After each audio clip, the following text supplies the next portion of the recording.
Hey Rayleigh and anybody else watching, and welcome back to another message from your father. So as you can see, we have changed the locations a bit, currently on a cruise. Woot woot. Pretty great. So we are going to be picking up Proverbs 12 through 15 today. We've been talking about wisdom, we've been talking about discernment, that pursuing of wisdom, and being very, very mindful that discernment doesn't come from just what feels good or what sounds good or what is catchy, but discernment comes from the Word of God. So important. Today, we are looking at good versus evil men, the righteous versus the foolish. We're going to look at how to live life honorably.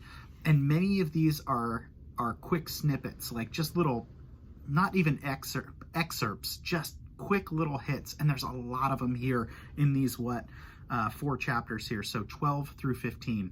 So we'll start at chapter 12. Whoever loves discipline loves knowledge, but he who hates correction is stupid. A good man obtains favor from the Lord, but the Lord condemns a crafty man. A man cannot be established through wickedness, but the righteous cannot be uprooted. A wife of noble character is her husband's crown, but a disgraceful wife is like decay in his bones. The plans of the righteous are just, but the advice of the wicked is deceitful. The words of the wicked lie in wait for blood, but the speech of the upright rescues them. Wicked men are overthrown and no more, but the house of the righteous stands firm. A man is praised according to his wisdom, but men with warped minds are despised. Better to be a nobody and yet have a servant than pretend to be somebody and have no food. A righteous man cares for the needs of his animal, but the kindest acts of the wicked are cruel. He who works his land will have abundant food, but he who chases fantasies lacks judgment. The wicked desire the plunder of evil men, but the root of the righteous flourishes. An evil man is trapped by his sinful talk, but a righteous man escapes trouble. From the fruit of his lips, a man is filled with good things, as surely as the work of his hands rewards him. The way of a fool seems right to him, but a wise man listens to advice. A fool shows his annoyance at once, but a prudent man overlooks an insult. A truthful witness gives honest testimony, but a false witness tells lies. Reckless words pierce like a sword, but the tongue of the wise brings healing. Truthful lips endure forever, but a lying tongue lasts only a moment. There is deceit in the hearts of those who plot evil, but joy for those who promote peace. No harm befalls the righteous, but the wicked have their fill of trouble. The Lord detests lying lips, but he delights in men who are truthful. A prudent man keeps his knowledge to himself, but the heart of fools blurts out folly. Diligent hands will rule, but laziness ends in slave labor. An anxious heart weighs a man down, but a kind word, cheers him up. A righteous man is cautious in friendship, but the way of the wicked leads them astray. The lazy man does not roast his game, but the diligent man prizes his possessions. In the way of righteousness, there's life. Along that path is immortality. Chapter 13. A wise son heeds his father's instruction, but a mocker does not listen to rebuke. From the fruit of his lips a man enjoys good things, but the unfaithful have a craving for violence. He who guards his lips guards his life, but he who speaks rashly will come to ruin. The sluggard craves and gets nothing, but the desires of the diligent are fully satisfied. The righteous hate what is false, but the wicked bring shame and disgrace.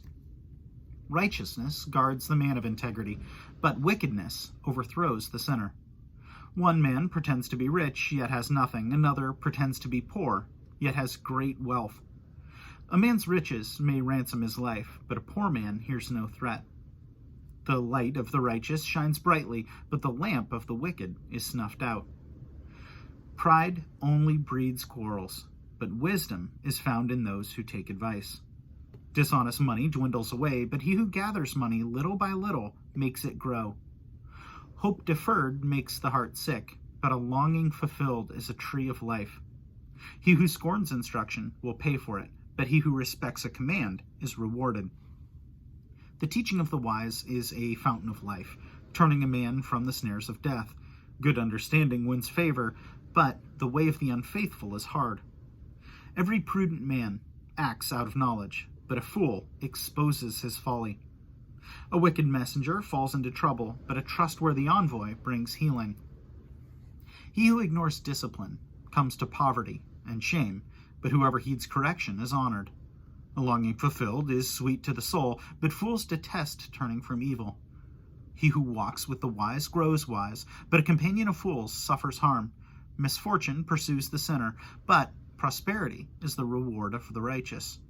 A good man leaves an inheritance for his children's children, but a sinner's wealth is stored up for the righteous. A poor man's field may produce abundant food, but injustice sweeps it away. He who spares the rod hates his son, but he who loves him is careful to discipline him. The righteous eat to their heart's content, but the stomach of the wicked goes hungry. Chapter 14. The wise woman builds her house, but with her own hands the foolish one tears hers down. He whose walk is upright fears the Lord, but he whose ways are devious despises him. A fool's talk brings a rod to his back, but the lips of the wise protect them. Where there are no oxen, the manger is empty, but from the strength of an ox comes an abundant harvest.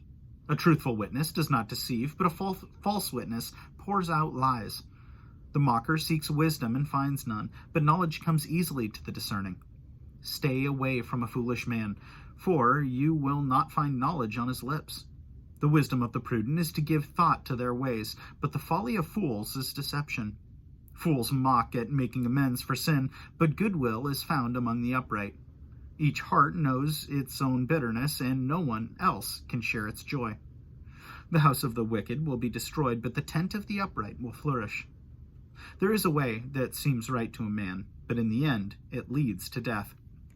Even in laughter the heart may ache, and joy may end in grief. The faithless will be fully repaid for their ways, and the good man rewarded for his. A simple man believes anything, but a prudent man gives thoughts to his steps. A wise man fears the Lord and shuns evil, but a fool is hot-headed and reckless. A quick-tempered man does foolish things, and a crafty man is hated. The simple inherit folly, but the prudent are crowned with knowledge. Evil men will bow down in the presence of the good, and the wicked at the gates of the righteous. The poor are shunned, even by their neighbors, but the rich have many friends. He who despises his neighbor sins, but blessed is he who is kind to the needy. Do not those who plot evil go astray, but those who plan what is good find love and faithfulness. All hard work brings a profit, but mere talk leads only to poverty. The wealth of the wise is their crown, but the folly of fools yields folly. A truthful witness saves lives, but a false witness is deceitful. He who fears the Lord has a secure fortress, and for his children it will be a refuge. The fear of the Lord is a fountain of life, turning a man from the snares of death. A large population is a king's glory, but without subjects a prince is ruined. A patient man has great understanding, but a quick-tempered man displays folly. A heart at peace gives life to the body, but envy rots the bones. He who oppresses the poor shows contempt for their Maker, but whoever is kind to the needy honors God. When calamity comes, the wicked are brought down, but even in death the righteous have a refuge. Wisdom reposes in the heart of the discerning, and even among fools she lets herself be known. Righteousness exalts a nation, but sin is a disgrace to any people. A king delights in a wise servant, but a shameful servant incurs his wrath. Chapter 15. A gentle answer turns away wrath, but a harsh word stirs up anger. The tongue of the wise commands knowledge, but the mouth of the fool gushes folly. The eyes of the Lord are everywhere, keeping watch on the wicked and the good. The tongue that brings healing is a tree of life, but a deceitful tongue crushes the spirit. A fool spurns his father's discipline, but whoever heeds correction shows prudence. The house of the righteous contains great treasure, but the income of the wicked brings them trouble.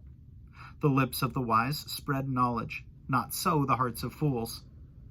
The Lord detests the sacrifice of the wicked, but the prayer of the upright pleases him. The Lord detests the way of the wicked, but he loves those who pursue righteousness. Stern discipline awaits him who leaves the path. He who hates correction will die. Death and destruction lie open before the Lord. How much more the hearts of men? A mocker resents correction. He will not consult the wise. A happy heart makes the face cheerful, but heartache crushes the spirit. The discerning heart seeks knowledge, but the mouth of the fool feeds on folly. All the days of the oppressed are wretched, but the cheerful heart has a continual feast. Better a little with the fear of the Lord than great wealth with turmoil. Better a meal of vegetables where there is love than a fattened calf with hatred. A hot-tempered man stirs up dissension, but a patient man calms a quarrel. The way of the sluggard is blocked with thorns, but the path of the upright is a highway. A wise son brings joy to his father, but a foolish man despises his mother. Folly delights a man who lacks judgment, but a man of understanding keeps a straight course. Plans fail for lack of counsel, but with many advisers they succeed. A man finds joy in giving an apt reply, and how good is a timely word. The path of life leads upward for the wise, to keep him from going down to the grave. The Lord tears down the proud man's house, but he keeps the widow's boundaries intact. The Lord detests the thoughts of the wicked, but those of the pure are pleasing to him. A greedy man brings trouble to his family, but he who hates bribes will live. The heart of the righteous weighs its answers, but the mouth of the wicked gushes evil. The Lord is far from the wicked, but he hears the prayers of the righteous. A cheerful look brings joy to the heart, and good news gives health to the bones. He who listens to a life-giving rebuke will be at home among the wise.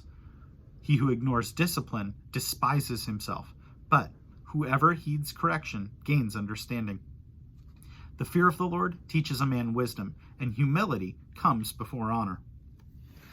So again, I said there's those snippets that we see there, and I would encourage you, Rayleigh, and anyone else watching, to go back and be mindful of those. We kind of have a loose theme going through those of the foolish, how to live life honorably, wealth and productivity, and how important all those are. But reading them, if that sounds odd to you as I'm reading it, that sounds about right. That doesn't, that sinks. That makes a lot of sense, because that's not really how they're supposed to be read. I mean, these are Proverbs. These are good rules for life. So reading them in this blitzed fashion is a little awkward, I'd say. But there are a couple things that are interesting here. There's a lot that's interesting, but as we're looking at it, the poor seems to keep coming up and over again. So 14:20 and 21. 14:20 and 21 say, "The poor are shunned even by their neighbors, but the rich have many friends. He who despises his neighbor sins, but blessed is he who is kind to the needy." And then 31 says, "He who oppresses the poor so shows contempt for their maker, but whoever is kind to the needy honors God." And we begin to see this. I mean, this is so consistent with Jesus's life, right? We see that concern for the poor, and we see how much Jesus cares for those people. My prayer for you, Rayleigh, is that you would do the same, and that is not easy. I mean, even as I say this, I know how difficult that is, because it's so easy to make that judgment and say, well, you're poor because of your terrible decisions, or you're poor because you neglected that job, or you were wasteful with that job. You didn't care that you had that job when it's so important to you. But I'd urge you to not think that way, to look at their outcome. That doesn't mean that you're taken for a fool and you're just throwing money at them, but that means that you are prayerfully, thoughtfully giving in some form of fashion. That could be of your time, that could be of finances, that could be assistance. Just however you are prayerfully pursuing that, know that that is the heart of God, is for those that are in need. And that could be of their own doing. Again, not always easy, but so important. Anyway, no, Rayleigh, that is my prayer for you today, and I will be praying that for you. For anyone else watching, know that I am so thankful for you. And I'll plan on seeing you tomorrow. Have a good one.